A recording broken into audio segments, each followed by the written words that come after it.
Hello and welcome to my weekly podcast, Through the Bible in 10 Years. And today we are in Revelation chapter 14.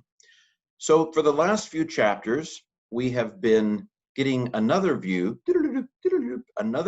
of the situation.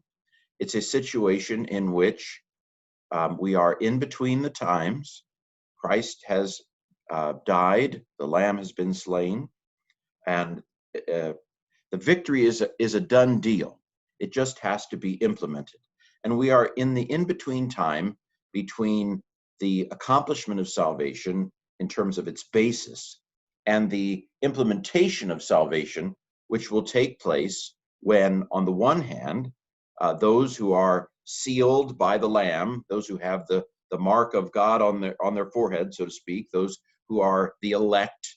And of course, if you know my theology, I don't consider election to be a matter of predeterminism, but a matter of our choices. But there are those who will be saved, and there are those who will be judged. And we are in this in-between time between the effecting of salvation and the implementation of salvation and the beginning of judgment. And this in-between time, which I do not believe Revelation specifies exactly. Revelation uses the symbolic number of 3.5 years of this in-between time. And the book of Revelation looks at that in-between time as a tribulation.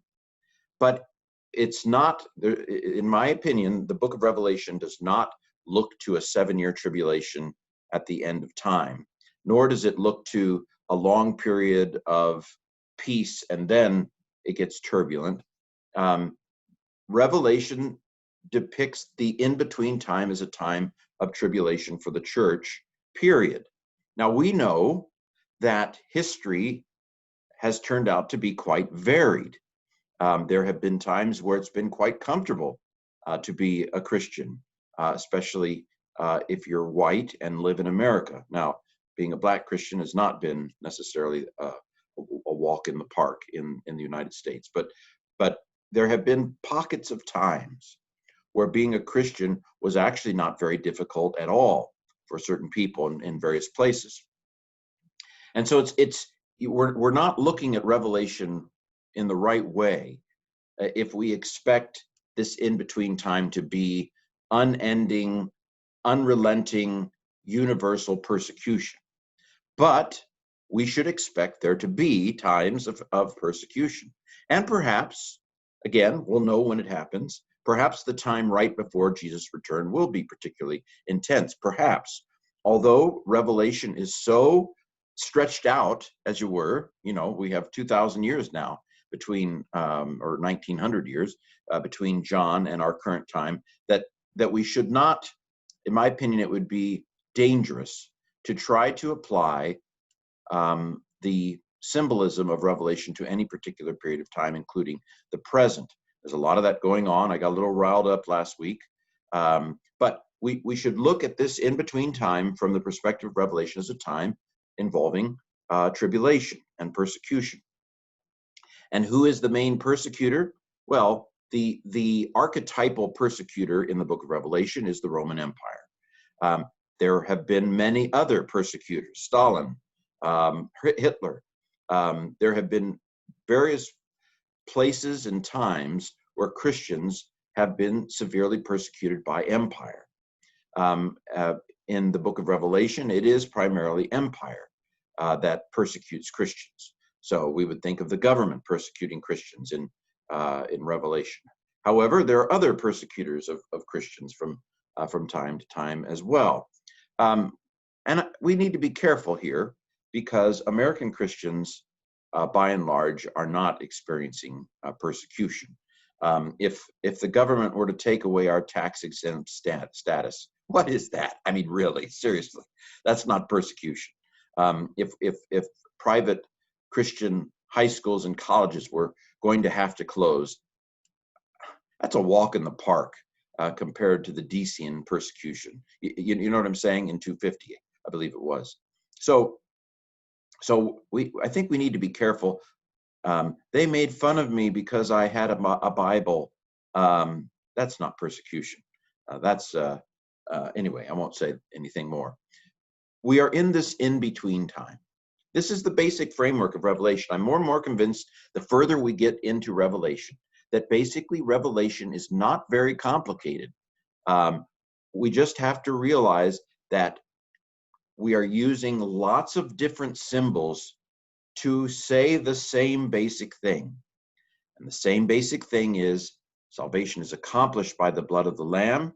Salvation will be implemented when Jesus returns, and there will be a judgment. We are in an in-between time of tribulation where Christians are often persecuted by various entities, including empire. So, with that in mind, we begin Revelation chapter 14, in which we have another scene of the saved in heaven. So this is another. We saw this back in chapter 7. This is chapter 7 in a different form. Chapter 7 again. And so verse 1 of chapter 14, and I saw, and behold, the Lamb having stood upon Mount Zion, and with him 144,000, having the name, his name, Jesus' name, and the name of his Father, God the Father, having been written upon their foreheads. Okay, not literally. We're not going to get a divine 777 brand on our foreheads. Again, we should not think, I think this is a supporting reason to think that even 666 is not a literal mark. There's not going to be a tattoo on our right hand. It's not a literal thing. It is a symbolic mark. It's a spiritual mark, as it were, and it can change, right? In my theology, those who are destined for salvation can fall away, and of course, there's been plenty of opportunities in the book of Revelation for those who were on the bad side to become saved. So this mark is not a permanent mark until the kingdom comes, until we are in heaven.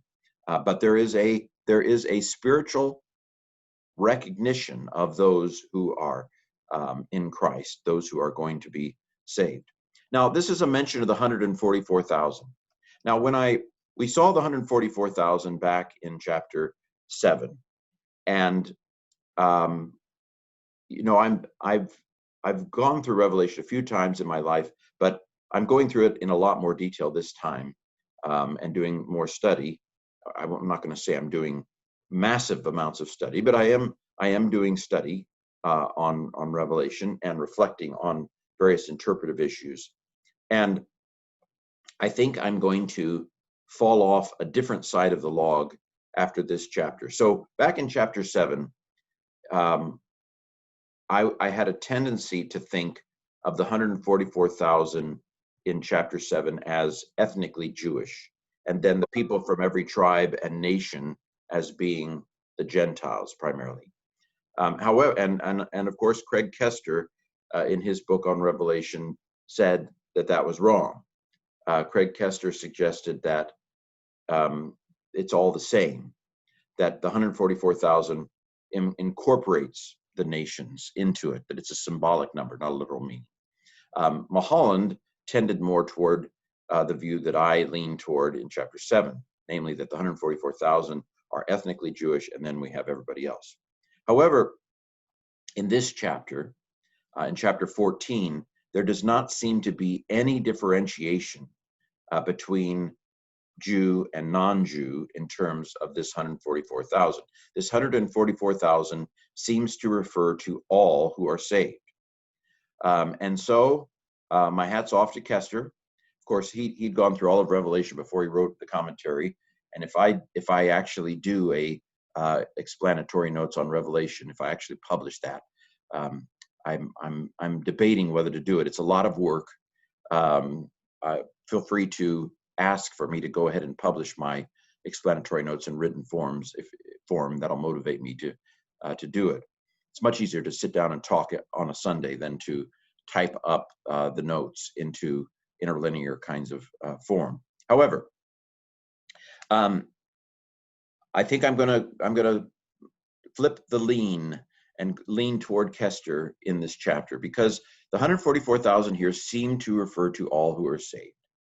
And so now, to kind of find a synthesizing position, I do agree with what I said back in chapter 7, that for John, Israel is the lens through which the people of God is looked at. So even if it doesn't specifically refer to ethnically Jewish in chapter 7, we can see ethnic Judaism, or I don't want to say religious Judaism, because that again gets too abstract. Ethnic Judaism was the base for the people of God, and the early Christians saw Gentiles as being incorporated into Israel, into ethnic Israel. It's hard for, I'm trying to find a way to communicate that. So when I say that the 144,000 probably does include all Christians, not just Jews, but Gentiles as well, I am still assuming that that is incorporating them into ethnic Israel, true ethnic Israel. Remembering again that from the mind of Paul, for example, there were many people in Israel who were circumcised in the flesh, but not circumcised in the heart. And so when a Gentile becomes a believer, for Paul, they are circumcised of heart, and they become part of Israel. Literally, not some Israel detached from ethnic Israel, but ethnic Israel remains the framework within which the people of God is understood. I don't know if I'm making that clear. I'm trying to apply the new perspective of Revelation. I don't know if anybody's done that, taken new perspective on Judaism from back in the 70s and 80s and applied it to the book of Revelation. But anyway, that's kind of what I'm trying to do. I'm trying to take the insights of the new perspective on Paul and apply them here to the 144,000 and say we should not see the 144,000 as somehow now detached from ethnic Israel.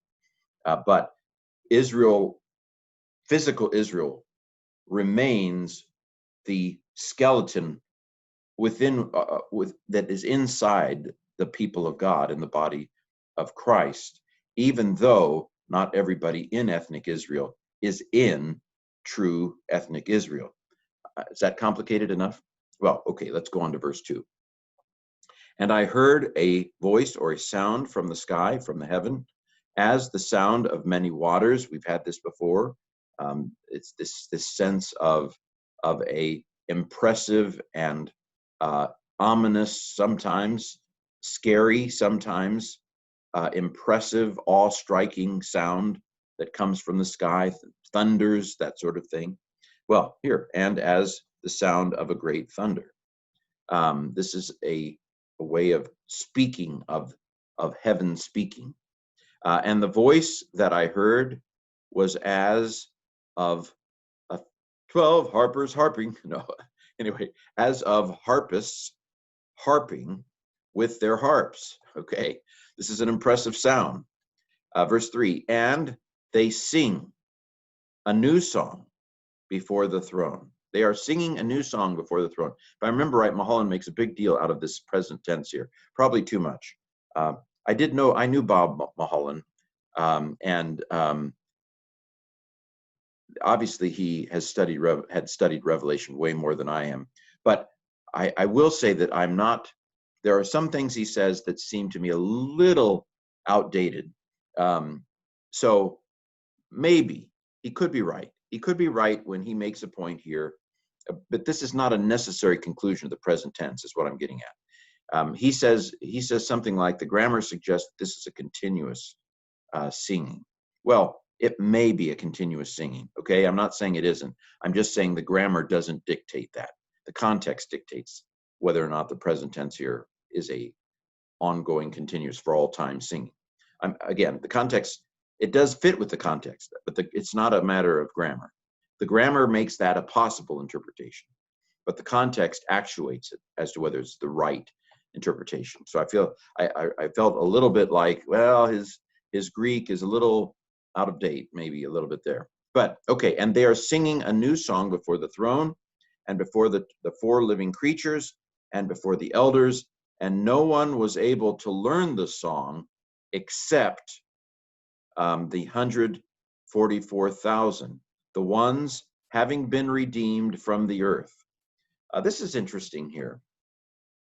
It seems to say that there is a certain special, okay, you know when you've experienced something. When a person has experienced something, an outsider can kind of get an intellectual sense of what they've experienced. Maybe even by analogy, I might find something in my experience that is something like their experience. Let's say, for example, I pray I never lose any of my children. I mean, a child should not die before his or her parent. That just should not happen. And yet it often does. I don't know what that experience is like.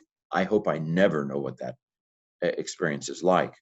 But so for those who've experienced that, or any kind of tragedy, somebody who's experienced a miscarriage, somebody who's experienced violence toward them, and so forth, I might be able to get an intellectual sense of what that's like. I might even be able to find some painful experience of mine that I can kind of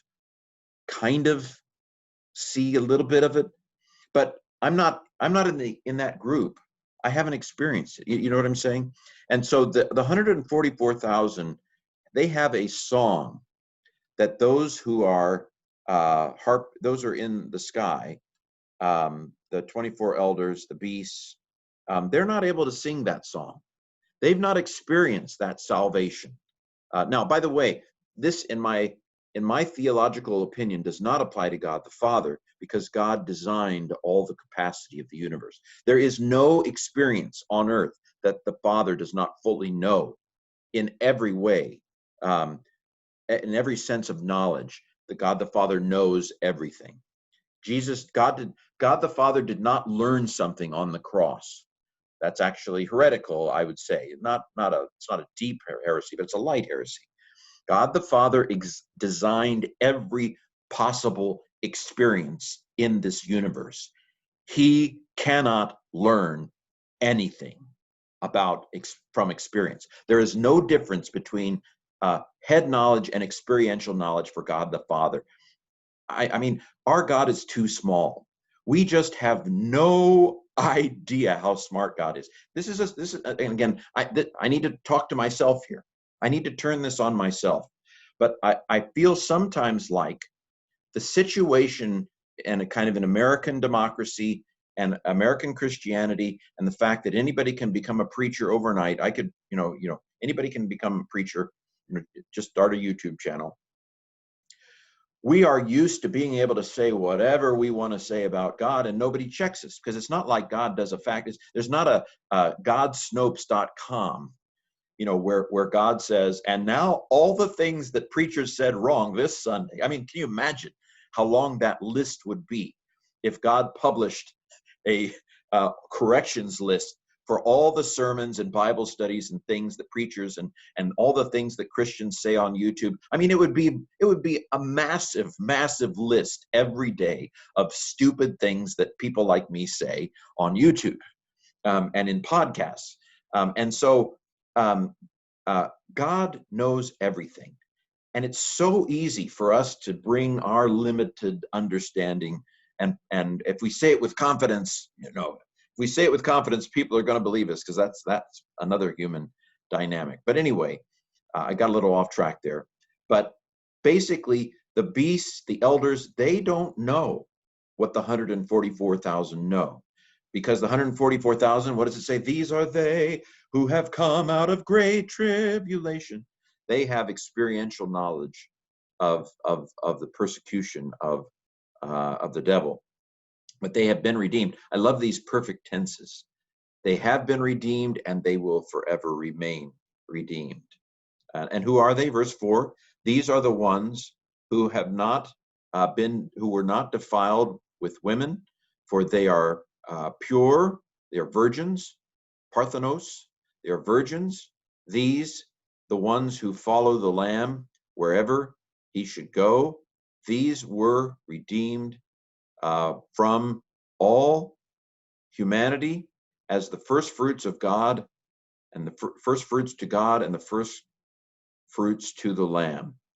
and in the mouth of them was not found a lie. They are blameless. Okay, some manuscripts say before the throne of God. All right, now, are they literally virgins? Are these actually, eunuchs? Are they people who've not ever had sex? That's not what, I don't believe that's what this is talking about. This is talking about, uh, let's call it moral purity. These are people who are blameless. Interesting. Again, we are so used to, and I understand it, we are so used to in our Christianity today to say, well, we all, nobody's perfect. We all sin. The good I want to do, I don't do. The bad I don't want to do, I do. Which that's a misinterpretation of that verse. Anyway, we have such a tendency to be comfortable with our sinfulness. Now, I actually think it's good for us to be comfortable with our lack of perfection, but that's different because sin is not anything that falls short of perfection. That's a misdefinition of sin. It's not what sin is. And so all of those things have contributed to a climate where we don't believe that Christians can be blameless, and we don't believe that Christians can be pure. Well, that simply is not what the New Testament teaches. I can't think of any part of the New Testament that suggests that moral impurity is the norm and the expectation of Christians. Again, Romans 7 is not about the Christians' never-ending struggle against sin. It's a misinterpretation of Romans 7. We are not perfect, it's true. But again, Romans 3:23 is misinterpreted. The NLT says, all have sinned and have fallen short of God's glorious standard. Wrong translation of that verse. A better translation would be, all have sinned and are lacking the glory of God. We'll get to Romans eventually. What I'm getting at is that Revelation expects purity, that those who are saved are pure. Again, I don't want to get off into legalism here or into perfectionism of the kind that the holiness movement fell into in the early 20th century, say. I'm simply saying that all of the 144,000 are pure. They are pure of heart, let me put it that way. These are people whose hearts are pure. And the redeemed are pure. They are blameless before God and before the Lamb. And this isn't talking about a special, these are the Christians 2.0. These are Christians they're the special Christians. No, these are all believers. The 144,000 represent all of those who are saved out of this in-between time that we find ourselves in. Well, okay. Verse 6. Now we go to a new part of this chapter. And I saw another angel flying in the middle of heaven. This middle of heaven is if you think of there being three heavens, and remember Paul talks about being taken up into the third heaven. The third heaven is, of course, the highest heaven, where God is, where God's throne is. Did Paul take this literally, or is this just, cloud nine language? I was on cloud nine. I hate to tell you this, Ken. There aren't 9 clouds. There are a lot of clouds. No. I tend to think that they saw this as literal, which is no problem, right? Because when God speaks revelation, he speaks in the categories of those to whom he speaks. The number of heavens was not the point of revelation here. That's not the point at all. It could be, of course, metaphorical, but middle heaven, I assume, would be the sky in between the highest sky, where God is, highest heaven, where God's throne is, the lower sky, which is the sky around us that we see. I'm seeing some clouds out the window right now in the first heaven, in the first sky. The middle sky would seem to be that space in between the sky we see and the sky where God's actual presence is. And so this middle sky is a place of angelic and spiritual beings. It is perhaps the sky from which Satan has fallen in, what was it, chapter 12? That middle sky. And so there's an angel flying in the middle sky, having eternal good news. We don't have to do this again. It's done. It's a done deal. There's a great assurance in the recognition that this is an eternal good news, an eternal gospel. To preach the good news to those dwelling upon the earth. So the reset button is about to be done, and once it's done, we will never have to do this again. Upon those dwelling upon the earth, and upon every nation and tribe and tongue and people. I think this is the third place that we've seen an expression like this. We saw it back in chapter 7, right? And of course, this chapter 14 here. I don't think whoever put the chapter divisions meant for 14 to be double 7. Maybe he did. Maybe he was trying to put in a hidden code in the chapters. But it is interesting. Chapter 14 is replaying chapter 7. And so people of every tribe and nation and tongue were saved in chapter 7. And here we have mention of good news to every nation and tribe and tongue and people. And of course, in chapter 13, the previous chapter, we had the bad news that the beast was exerting power over people of every nation and tribe and tongue and people. Okay, so what is the good news that this angel in the middle sky, middle heaven, is announcing? Verse 7, saying with a great voice, be afraid of God. Well, fear God. And of course, the fear of God there's a little fear, right? Not that we need to be afraid of God. What do angels say when they come to people? What does Jesus say? Fear not, Fear is a natural response to this mysterium tremendum, to the numinousness of God. Isaiah falls on his face in Isaiah 6. Fear is a natural response to God because of how awesome God is. I've been on some heights before, even parachuted once. Often when I get up at a high point, I think, man, why did I do this? Not that I've done it a lot, but I mean, if you were up on a there's a place in Toronto, I think it is, where you can, if I'm remembering correctly, they have a glass space that you can stand out, and there's nothing under the glass to the ground. It's like the Needle Tower or something. I forget what it's called, but man, there's a little fear that I get, and I tell my head, okay, engineers have designed this glass, everything's okay, and of course, gravity's not out to get me. So even though I have a fear of gravity, fear. It's not that gravity's trying to get me. God loves us. God wants our salvation.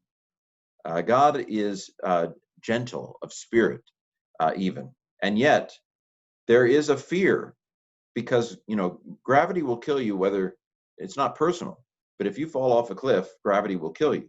And there's a sense in which the judgment is the crashing of those who've refused to serve God upon God.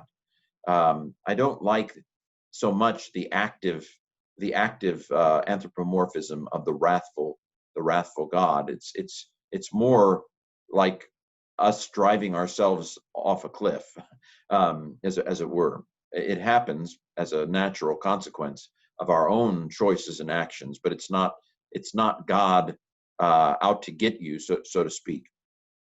But there is fear involved if one is not pure, if one is not ready.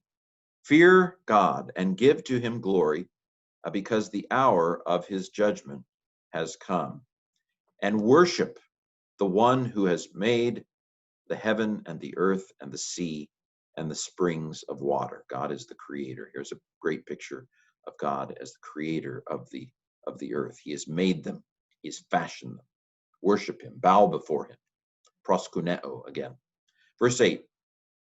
And another angel, a second, followed, saying, Fallen, fallen is Babylon the Great, who from the wine of the wrath of her sexual immorality has drunk all the Gentiles, all the nations. So again, here's an anticipation. This is a pre-picture. We're going to see in chapter 18, we are going to see Babylon fall. And of course, again, the archetype of Babylon is Rome. We're going to talk, we might not know this if we just read Revelation out of the blue, but we know from chapter 18 and from other Christian literature, the Sibylline oracles, for example, which are a little later, we know that Babylon became a cipher for Rome. Why? Well, Babylon destroyed Jerusalem in 586 BC. Rome destroyed Jerusalem in 70 AD, and the book of Revelation is written after the fall of Jerusalem. And so Babylon had done it again. In this case, Rome had destroyed Jerusalem. And so Babylon was a code word for Rome. And now Kester rightly tells us that we should not just view Rome as the exclusive referent of Babylon here, that there are all kinds of Babylons. Again, it's easy to mention Stalin or Hitler and so forth as leaders of Babylons of their own particular day. But what is the Babylon that is going to appear in the bubble above the audience of Revelation? What is the Babylon that is going to primarily appear above the head of John the Revelator? Well, Rome. And so empire will fall. Empire will be judged. And so Babylon will fall and Babylon will be judged. Of course, Rome fell. I guess we might say 410, but I mean, there are a number of sackings of Rome by the barbarians, so to speak. But Rome will fall. And Rome doesn't always fall in our individual lifetimes, but eventually all of the Babylons fall. And at the judgment, all of the Babylons will fall. We may not, as an individual, see justice prevail. We may see Babylon win an awful lot of battles, but eventually God conquers Babylon, whichever your Babylon happens to be. So, verse 9, and another angel, a third one, so we've had 3 angels now, followed them, saying with a great voice, if someone worships the beast and his image, and receives the mark upon his forehead and upon his hand, verse 2, he will drink of the wrath of the wine of the wrath of God, which has been mixed undiluted in the cup of his wrath. So again, one can change their mark. The mark is not a eternal mark until the judgment has happened. There is the message we've seen in the chapters previous to this is there is repentance. One can change the mark. One can go from having the spiritual mark of the earth to having the spiritual mark of the heavens. It can happen, but wrath will be poured out. Like the imagery of wine is, of course, an imagery of blood, and therefore an imagery of death and destruction. So let's go back here and look at this again from verse 9. So the first angel, let's review here. So the first angel pronounces the good news, fear God, get ready, it's about to happen. Second angel, fallen, Babylon the Great. And now this third angel basically says, woe to those who've worshipped the beast. Woe to those who have participated in the earthly empire against the people of God. What is the destiny? In verse 10 here, and he or she will be tormented in fire and brimstone before the holy angels and before the Lamb. Verse 11, and the smoke of the torment of them goes up forever and ever. That sure sounds like eternal torment. And this is, of course, I think the first time in the book of Revelation that we've caught a glimpse of I think we have to say hell here. This is the first glimpse of hell we've had. Now, I know Mulholland, I'm looking forward to reading it and seeing how he argues this. I know that Mulholland does not see this as a eternal torment. He seems to take, if I remember correctly, an annihilationist interpretation of Revelation. So it'd be interesting to see how he interprets these sorts of verses when we get to the sea. When he interprets it later on when it says there was no more sea. He interprets that to be the final removal of hell. I don't know how he's going to argue it, and I skimmed his commentary on this verse. I don't have it right at hand with me here, but it would be interesting. I need to go back and see how he would interpret this in a way other than eternal torment. That's certainly how it sounds. I suppose I'm trying to think how you would do that. Perhaps you could say that what is going up is a echo of previous judgment rather than ongoing judgment. Very interesting. I'm sorry I don't have Mulholland at hand to quickly look up and see what he does with this particular verse. But this verse certainly sounds like a kind of eternal torment for those who worshipped the beast and who received the mark of his name. Okay, and they did not have rest day and night. That is, the ones worshiping the beast. Maybe he makes something of the present tense here. That once they stop worshiping, then they no longer have the torment. That would play into C.S. Lewis, wouldn't it? The Great Divorce. The idea that those who are in hell could actually come to heaven, but they don't want to. They'd rather kind of suffer in hell than go to heaven. So I suppose you could try to do some gymnastics with those who are worshiping the beast, that if they stop, then they no longer have torment. Anyway, those who are worshiping the beast and his image, and if someone receives the mark of his name. Verse 12, here is the endurance of the saints, those who are keeping the commandments of God and the faithfulness of Jesus. They don't undergo that. Verse 13, and I heard a sound from the sky, from the heaven, saying, "Write, blessed are the dead, the ones who have died in the Lord from now on. Yes, says the Spirit, so that they will rest from their labors, for their works follow with them." So, yes, this is the middle time. This is the time of persecution. But those who have died from the persecution, they will rest. They will no longer have the torment that they had while they were on earth. Okay, so verse 14. Verse 14, and I saw and behold a white cloud, and upon the cloud sitting one like a son of man. Well, this is Jesus, of course, and an allusion to Daniel 7, where one like a son of man comes riding on the clouds.